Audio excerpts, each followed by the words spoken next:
ఇదిగో ఇక్కడ కనిపిస్తున్న లేఅవుట్ చూస్తారా, ఇది కాప్రా మండలం చెర్లపల్లి విలేజ్ సర్వే నెంబర్ 287 లోని రాయ్ చందాని అనే కన్స్ట్రక్షన్ సంస్థ చేపట్టినటువంటి వెంచర్. కొంపతీసి మీరు ఏమైనా ఈ వెంచర్ లో కానీ పెట్టుబడి పెట్టారా? ఒకవేళ పెట్టకపోతే కనుక మీరు అదృష్టవంతులు, ఫుర్సత్. కానీ పెట్టుంటారో ఇక ఆ బ్రహ్మదేవుడు కూడా మిమ్మల్ని రక్షించలేడు. ఎందుకంటారా? ఇదిగో ఇక్కడ చూపిస్తున్న ఈ డాక్యుమెంట్ ఒకసారి చూడండి. ఇది సాక్షాత్తు జిహెచ్ఎంసి కమిషనర్ గారికి కొంతమంది సామాజికవేత్తలు స్థానికులు లిఖిత పూర్వకంగా రాయ్ చందాని అనే కన్స్ట్రక్షన్ సంస్థ చేస్తున్న అక్రమాల గురించి సవివరంగా వివరిస్తూ ఇచ్చిన ఫిర్యాదు ఇది. అర్థమైందా? అసలు ఏంటి రాయ్ చందాని, ఏంటి కథా కమామిష్ అంటారా? ఇక వివరాల్లోకి వెళ్దాం. మేడ్చల్ మల్కాజ్గిరి జిల్లాలోని కాప్రా మండలం చెర్లపల్లి విలేజ్ సర్వే నెంబర్ 287లో ప్రభుత్వ భూమిపై అక్రమంగా ఆక్రమణ చేసి అనుమతి లేకుండా నిర్మాణాలు జరుగుతున్న సంఘటన ఇప్పుడు ప్రజలందరిలోనూ మరింత ఆందోళనకి కారణంగా మారింది. మరి ఈ వ్యవహారానికి సంబంధించి మెస్సర్స్ రాయ్ చందాని కన్స్ట్రక్షన్స్ అనే సంస్థ జిహెచ్ఎంసి నుంచి సర్వే నెంబర్లు 36, 37, 38, 291 ఇదిగో ఈ సర్వే నెంబర్లలో విల్లాలు నిర్మిస్తామని చెప్పి అప్పట్లో అనుమతులు తీసుకుంది. సరే, అంతవరకు బాగానే ఉంది. అంటే మొత్తం సుమారు ఈ స్థలం విలువ ఎంత ఉంటుందో తెలుసా? 25,605.47 చదరపు మీటర్లు అన్నమాట. సో ఈ భూమిపై నిర్మాణం జరగనుందని అనుమతులు ఇచ్చింది అటువైపు జిహెచ్ఎంసి అధికారుల దగ్గర నుంచి కూడా. అయితే ఇది మొత్తం స్థానికులు గుర్తించారు, బాగానే ఉంది. ఈ సంస్థ సర్వే నెంబర్ 287 ప్రాంతంలో ఇప్పుడు అక్రమ నిర్మాణాలు చేపడుతోంది. అంటే అనుమతులు తీసుకుంది ఒక చోట, నిర్మాణాలు చేపడుతోంది మరొక చోట.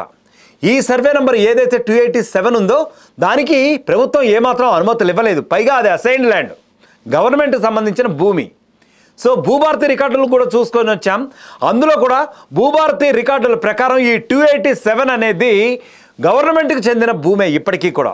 అలాంటిది రాయ్ చందాని కన్స్ట్రక్షన్స్కి సర్వే నెంబర్ 287లో ఎలాంటి పర్మిషన్ లేదు. 36, 37, 38, 291 సర్వే నెంబర్ల వరకు మాత్రమే విల్లాలు నిర్మించుకోవడానికి అనుమతులు ఇచ్చారు అధికారులు. అలాంటిది 287లో ఎలా నిర్మాణం చేపడతారండి? పైగా అదేమో ప్రభుత్వ భూమి 287లో ఉన్నది. మరి ఇదే ప్రశ్న అడిగితే జిహెచ్ఎంసీ అధికారులు సర్వే నెంబర్లను పరిశీలించడంలో పొరపాటు ఏమన్నా జరిగిందా? లేక అటు అధికారులు ఇటు నిర్మాణ సంస్థలు కూడా లాలూచిపడి డేటాను ఏమన్నా దాచేశారా అన్న ప్రశ్నలు ఇప్పుడు స్థానికుల్లో సామాజిక వర్గాల్లో తీవ్రమైన ఆందోళన కలిగిస్తున్నాయి. అదే ప్రశ్నించే పరిస్థితి కూడా స్థానికుల్లో ఉంది. ఇప్పటికే అనేక సార్లు స్థానికులు ఫిర్యాదు చేశామంటున్నారు. ఇప్పటివరకు కూడా సంబంధిత అధికారుల నుంచి ఎలాంటి చర్యలు కానీ స్పష్టమైన స్పందన కానీ కరువైపోయాయని చెప్పి ప్రజలు ఇప్పుడు ఆవేదన బాహటంగానే వ్యక్తం చేస్తున్న పరిస్థితి అయితే ఉంది. ప్రభుత్వ భూమిపై అక్రమంగా నిర్మాణాలు జరుగుతూ ఉండటం భవిష్యత్తులో మరిన్ని ఆక్రమణలకు, ఇలాంటి ఎన్నో సమస్యలకు, సంఘటనలకు దారితీస్తుందని చెప్పి అక్కడ చుట్టుపక్కల ముఖ్యంగా కాప్రా జనం వాపోతున్న పరిస్థితి అయితే ఉంది. ప్రభుత్వ భూముల్లో అక్రమ నిర్మాణాలు ఇలా పెరిగిపోతే మాత్రం ప్రభుత్వ ఆస్తులకు మరింత నష్టం వాటిల్లుతుందని, ప్రభుత్వ నియమాలు చట్టాలు కూడా ఎన్నో చేసినప్పటికీ అవి వృధాగానే ఇంకో ఇలా పోతున్నాయని చెప్పి కూడా ప్రజలు ఆందోళన చెందుతున్న పరిస్థితి అయితే ఉంది. ఇటువంటి పరిస్థితుల భూముల పరిరక్షణలో అధికారుల నిబద్ధతపై ఇప్పుడైతే చాలా డౌట్స్ అయితే వచ్చిన పరిస్థితి ఉంది. జిహెచ్ఎంసీ ఎంఆర్ఓ కార్యాలయం ఇంకా సంబంధిత ఇతర అధికారులు ఎవరైతే ఉన్నారో ఈ ఇష్యూని సీరియస్గా తీసుకుని మరింత బాధ్యతాయుతంగా ఈ వ్యవహారాన్ని పరిశీలించి వెంటనే ఎంక్వైరీ చేయాలని చెప్పి అందరూ కోరుతున్న పరిస్థితి అయితే ఉంది. నిబంధనలన్నీ తొంగలో తొక్కేశారు. ఈ అక్రమ నిర్మాణం ఏమో చాలా జాస్తిగా పెరిగిపోతూ ఉన్నాయి ఎక్కడ చూసినా సరే. దీనివల్ల లైఫ్ స్టైలు, తర్వాత పీపుల్ వాల్యూస్, ఎన్వైర్న్మెంట్ ఇవన్నీ కూడా చాలా ఎఫెక్ట్ అవుతాయని చెప్పి ప్రతి ఒక్కళ్ళు కూడా బాధపడే పరిస్థితి అయితే ఉంది. అయితే ప్రస్తుతం నాచారం ఇంకో ఈ కాప్రాలో ఉన్నటువంటి ఈ 287లో జరుగుతున్నటువంటి అక్రమ నిర్మాణాలు ఉన్న పరిస్థితుల్లో అధికారులు వెంటనే స్పందించి అధికారిక విచారణ ప్రారంభించి నిర్మాణాలను ఆపడం, అవసరమైతే ఏవైతే దుర్వినియోగం చేస్తున్నారో ఆ భూముల నుండి కూడా స్వాధీనం చేసుకోవాలని చెప్పి ఇప్పుడు స్థానికులు కోరుస్తున్న పరిస్థితి అయితే ఉంది. ఈ చర్యల్లో అధికారులు అయితే నిమ్మకు నీరెత్తుతున్నట్లు ఉంటున్నారు. ఎన్నిసార్లు కంప్లైంట్ చేసినా సరే వాళ్ళు అసలు స్పందించట్లేదు. మరింత డీలే అయిపోతూ ఉంది. ఈ జాప్యం అనేది స్థానికుల యొక్క నిరాశకు, ఆగ్రహానికి కారణమవుతున్నాయని ప్రజలు ఇప్పుడు చాలా బాహటంగానే చెప్తున్న పరిస్థితి అయితే ఉంది. ప్రభుత్వ భూములన్నీ ప్రజోపయోగం కొరకే ఉంటాయని వాళ్ళందరూ కూడా గుర్తు చేస్తున్నారు. ఇప్పటికైనా అధికారులు ఈ ప్రభుత్వ భూములన్నింటినీ కూడా కాపాడటంలో ప్రభుత్వం స్పష్టమైన మార్గదర్శకాలు ఇచ్చి సరైన జాగ్రత్తలు తీసుకోవాలని కూడా ప్రతి ఒక్కరు కూడా కోరుతున్న పరిస్థితి అయితే ఉంది. మరి రాయ్ చందాని కన్స్ట్రక్షన్స్లో ఇప్పటికే పెట్టుబడిని పెట్టి ఉన్న వాళ్ళు, అలాగే తమ ఇళ్ళకి అడ్వాన్స్ ఆల్రెడీ ఇచ్చేసిన వాళ్ళు ఉంటారు కదా, వాళ్ళ సంగతి ఏంటి?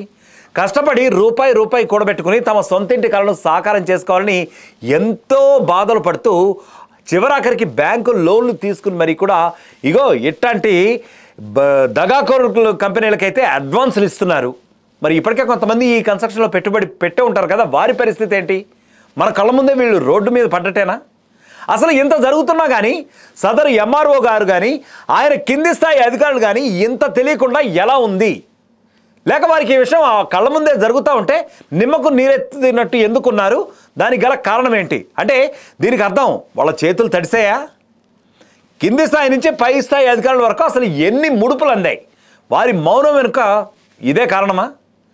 మొత్తానికి మేడ్చల్ మల్కాజ్గిరి జిల్లాలోని ఈ అక్రమ భూమి ఆక్రమణ వలన ప్రభుత్వ పరిపాలన లోపాలు మాత్రం తేటతెల్లమవుతున్నాయి, బయటపడుతున్నాయి. నిర్మాణ అనుమతుల్లో జరుగుతున్నటువంటి అన్యాయాల్ని, అక్రమాల్ని, లోపాలని ఇది చాలా కళ్ళకు కట్టినట్లుగా కూడా చెప్తా ఉంది. ఇది చాలా గమనించదగ్గ విషయం. ఇంకా ప్రభుత్వం వెంటనే చర్యలు తీసుకోవాల్సిన అవసరం కూడా ఉంది.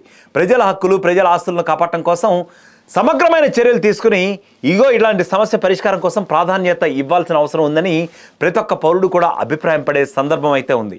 తప్పుడు పత్రాలతో అధికారులను తప్పుదోవ పట్టించి అనుమతులు పొందిన వారి అనుమతులన్నింటినీ కూడా రద్దు చేసి వారిపై తదుపరి క్రిమినల్ చర్యలు చేపట్టాలని, సంబంధిత ప్రభుత్వ భూములన్నింటినీ కూడా వెంటనే స్వాధీనం చేసుకోవాలని అటు సామాజికవేత్తలు, ఇటు ప్రజలు కూడా కోరుకునే పరిస్థితి అయితే ఉంది.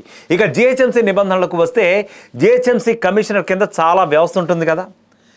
ఇంత పెద్ద రాయ్ చందాని సంస్థ ఉంది, ఇంత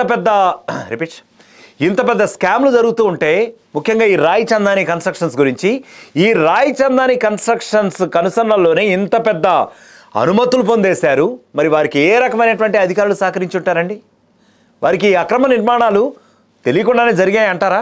ఒకవేళ తెలిస్తే కింది నుంచి పై స్థాయి అధికారుల వరకు ఎంతెంత ఆమ్యామ్యాలు ముట్టుంటాయి?